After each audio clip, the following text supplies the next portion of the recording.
हो गया। Okay guys, I need your attention. अब सबसे इंपॉर्टेंट चीज़ मैं करा रहा हूँ, ये एक लास्ट केस है, डुअल चार्जेस का केस है, where we are going to be drawing a VR graph, यानी पोटेंशियल और डिस्टेंस का ग्राफ बनाएंगे। बी केयरफुल, ये पोटेंशियल का ग्राफ होगा। ये बात समझ में आ गई? अब इसको थोड़ा सा समझने के लिए पहले तो ये रियलाइज करना होगा कि अगर मेरे पास एक पॉजिटिव चार्ज है तो उसका जो पोटेंशियल होता है वो ऑलवेज पॉजिटिव होता है, यानी ऊपर होगा, और नेगेटिव चार्जेस का नीचे होता है। ये बात क्लियर है? ये आपको दिमाग में रखना है, पॉजिटिव का ऊपर, नेगेटिव का नीचे। यहां तक तो क्लियर है, ठीक है? लेकिन अब सबसे इंपॉर्टेंट चीज ये है, मैंने आप लोगों को एक बात बोली थी, पहले भी पता है कि लाइक चार्जेस के बीच में हमारे पास नल पॉइंट एग्जिस्ट नहीं करता। अनलाइक चार्जेस के बीच में, सॉरी, अनलाइक चार्जेस के बीच में हमारे पास नल पॉइंट एग्जिस्ट नहीं करता। मैंने इधर एक छोटी सी गलती करी है, मैंने दोबारा वही जो है ना अनलाइक चार्जेस बना लिए थे, अब अनलाइक हो गया। सही है? अब आई नीड योर अटेंशन कि अनलाइक चार्जेस के बीच में कभी भी हमारे पास नल पॉइंट एग्जिस्ट नहीं करेगा। सही है? एक बात तो ये क्लियर है। तो इसका मतलब एक ये भी होगा कि if the null point will not exist, so VR graph will never have zero gradient. क्योंकि वीआर ग्राफ में अगर जीरो ग्रेडियंट होता है तो फिर इसका मतलब क्या होता है? नल पॉइंट होता है। अब इसके अंदर तो नहीं होगा।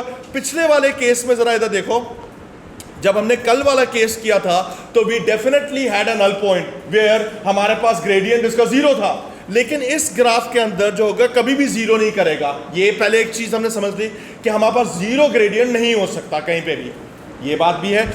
उसके बाद इसमें सबसे बड़ी इंपॉर्टेंट चीज ये है कि potential will be zero at a point between charges. अगर अनइवन चार्जेस है तो वो उसका तो हम बाद में देख लेंगे, लेकिन अभी फिलहाल इतना समझ लो कि अगर अनलाइक चार्जेस है तो बीच में कहीं पे हमारे पास पोटेंशियल जरूर होगा, मतलब पोटेंशियल जीरो जरूर होगा। ये बात समझ में आई? ठीक है? अब इसको हम लोग ड्रॉ करने की कोशिश करेंगे। जरा इधर देखो, listen to me very carefully. इसके अंदर मैं एक मिड पॉइंट इसका सिलेक्ट कर रहा हूँ, 1 2 3 4 5 6 7 8 9 10 11 12। सो इसका मतलब है कि 1 2 3 4 5 6, यहाँ पर एक मिड पॉइंट आ गया, ये मेरे पास एक पॉइंट आया। अब listen to me very carefully, when drawing this curve, इसमें आपको ये याद रखना है कि ग्रेडियंट ज़ीरो नहीं कर सकते। सही है? अब ग्रेडियंट ज़ीरो नहीं कर सकते तो इसको बनाना एक बहुत ही मुश्किल काम है, लेकिन फिर भी आपको कोशिश तो करनी पड़ेगी। 1 2 3 4 5 6, चलो मैं इधर से स्टार्ट कर रहा हूँ, ग्राफ मेरा इधर से स्टार्ट हो रहा है, 1 2 3 4 5 6। So I am just going to mark this position over here. अब मैं इस ग्राफ को ड्रॉ करने की कोशिश करता हूँ। Let's give it a shot. So how about I use a blue color for this purpose? Let's just go over here. अब ये थोड़ा सा ट्रायल एंड एरर तो होगा, बट बनाना हमें पड़ेगा। अब इसके अंदर जो मेरा ग्राफ जाएगा वो मैं बना रहा हूँ इधर बहुत ही carefully. Let's just select this color and begin at once. The graph is going to be somewhat like this.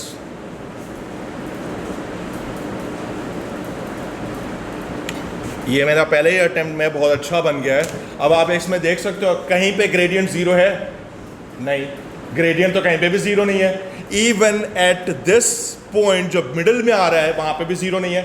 लेकिन यहाँ पर एक चीज़ साफ साफ नज़र आ रही है कि मेरे पास इस पर्टिकुलर पॉइंट्स पे मेरे पास जो है ये वाली इन्फिनिटी लाइन थी, मेरे पास इन्फिनिटी लाइन को क्रॉस कर रहा है।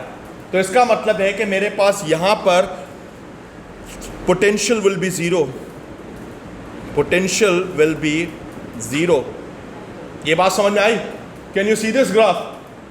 ये बात समझ में आई? अब जरा इसको एनालाइज करते हैं, फर्दर इसको एनालाइज करते हैं। ये बिल्कुल पिच परफेक्ट डायग्राम बना है, लेकिन अब इसको थोड़ा सा अगर एनालाइज करें, अगर ये दोनों बराबर हैं, हाँ समझ गए? अब जरा सुनो, listen to me very carefully. इसके अंदर सबसे इंपॉर्टेंट चीज़ क्या है कि भाई इधर मेरे पास इसका ग्रेडियंट मैक्सिमम है। अगर मेरे पास ग्रेडियंट मैक्सिमम है तो मैं कुछ चीज़ें भी इधर लिख देता हूँ। मैक्सिमम ग्रेडियंट, अगर यहाँ पे मैक्सिमम ग्रेडियंट है तो इसका मतलब है कि मैक्सिमम ई होगा इलेक्ट्रिक फील्ड स्ट्रेंथ, अगर मैक्सिमम ई है तो इसका मतलब है मैक्सिमम फोर्स भी होगी, और इसका मतलब है कि maximum acceleration. Is that clear? Do you understand this thing? उसके बाद इधर मेरे पास पोटेंशियल, इधर मेरे पास ग्रेडियंट तो जीरो है ही नहीं, मतलब you can clearly see that the gradient is never zero. अब जरा इसमें सुनो कि होगा क्या कि इसमें थ्रू आउट मेरे पास जो है वो the gradient is always one directional and it is always changing through out. सही है? अगर चेंज हो रहा है तो इसमें थ्रू आउट मेरे पास स्पीड इंक्रीज होगी अगर मैंने एक यूनिट पॉजिटिव चार्ज रखा हो। आई नीड योर अटेंशन, जरा इधर देखो। यूनिट पॉजिटिव चार्ज अगर मैंने इधर रखा है, I need your attention. If this is a unit positive charge, ये यूनिट पॉजिटिव चार्ज को मैं इधर से मूव कर रहा हूं, बल्कि मैंने मूव नहीं किया, मैंने इधर रख दिया। अब because since a unit positive charge और एक मेरे पास टोटल पॉजिटिव चार्ज है, तो इनके बीच में क्या होगा? रिपल्जन होगी। तो इधर मेरे पास एक्सेलरेशन मैक्सिमम होगी। ये एक्सेलरेशन मेरे पास अगर इन्वॉल्व होगी तो इसका मतलब है कि इसका स्पीड बढ़ेगी, स्पीड बढ़ती जाएगी एट अ डिक्रीजिंग रेट। फिर once again after crossing this this point over here, middle point के बाद फिर अगेन मेरे पास फर्दर फिर at an increasing rate acceleration बढ़ेगी। यानी इसका कहने का मतलब है कि यहां से लेकर यहां तक थ्रू आउट इसकी स्पीड में इजाफा होगा। And it make sense? Do you understand this thing? यानी इसके अंदर थ्रू आउट इजाफा होगा। मैं एक मिनट एक पॉइंट भी मार्क कर लेता हूं कि let this be A, B and C. Through out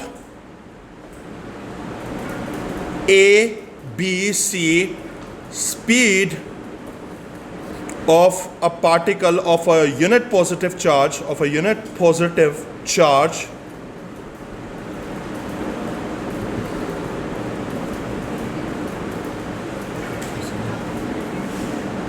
will increase।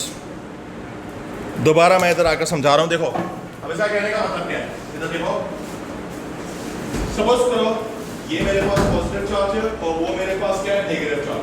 ठीक है? अब मैं खुद यूनिट पॉजिटिव चार्ज हूं, इसका मतलब है कि इस दरवाजे से मुझे क्या होगी? रिपल्शन आएगी। अब अगर मेरे पास इधर रिपल्शन आ रही है, जरा सुनो, listen to me. Because of this repulsion मैं जो है एक्सेलरेशन फेस करूंगा, पॉजिटिव एक्सेलरेशन।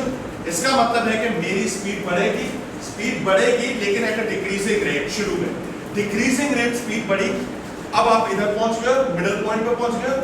अभी भी हमारे पास स्पीड इंक्रीज हो रही है क्योंकि ग्रेडियंट जीरो नहीं हुआ है। उसके बाद फिर मेरे पास अगेन मेरे पास जो ग्रेडियंट है वो इंक्रीज होना स्टार्ट हुआ। अगर मेरे पास ग्रेडियंट इंक्रीज होना स्टार्ट हुआ तो इसका मतलब है कि दोबारा मेरे पास जो है स्पीड बढ़ती ही चली जाएगी। मतलब वेरिएबल चेंजेस आ रहे थे उसके अंदर, इंक्रीज के अंदर। Do you understand this thing? यानी वेरिएबल एक्सेलरेशन से मेरे पास जो है इसकी स्पीड थ्रू आउट बढ़ेगी। समझ गए? यानी वहां से लेकर यहां तक स्पीड में हमेशा ही इजाफा होगा लेकिन वेरिएबल चेंज के साथ। ये बात समझ में आई? Please tell me. Munib clear है? दानियाल आपको क्लियर है? आपको क्लियर है ये बात? आप अभी आए तो कहां से क्लियर होगा? सही है? Do you understand this thing? Now this is probably the most difficult diagram that you will have to draw. You will also have to be very careful with this। वो आपसे कुछ भी पूछेगा भी आप सवाल देख लेना, इसके बाद मैं सवाल ही करा रहा हूं। Do you understand this thing? इसके अंदर सबसे मेजर जो पॉइंट है वो ये कि ग्रेडियंट कहीं पे भी जीरो नहीं है। ठीक है? मैं ये वाला जो पॉइंट है ना, अगर आपको ड्रॉ करने के लिए बोले तो खुदा के वास्ते इस पर्टिकुलर पॉइंट पे ग्रेडियंट को जीरो नहीं कर देना, मतलब फ्लैट करके नहीं जाना इधर से। क्या होगा? ग्रेडियंट थोड़ा सा होगा लेकिन इतनी हम लोग डिटेल में नहीं जा रहे हैं अभी। Do you understand this thing? But just make sure कि at point B do not make the gradient flat. Slope को यूं नहीं कर देना। समझ गए? अगर आपने यूं कर दिया तो इसका मतलब है नल पॉइंट एग्जिस्ट हो जाएगा। नल पॉइंट हमें चाहिए ही नहीं। क्लियर है ये बात? ये वाला मैंने रिकॉर्ड तो कर लिया, अब हम लोग क्वेश्चंस पे चलें। ओके क्या बेटे इतनी देर से बना तो रहे थे आप लोग, बनाओ फिर, और क्या कर सकते हो? वो भी लिखवा।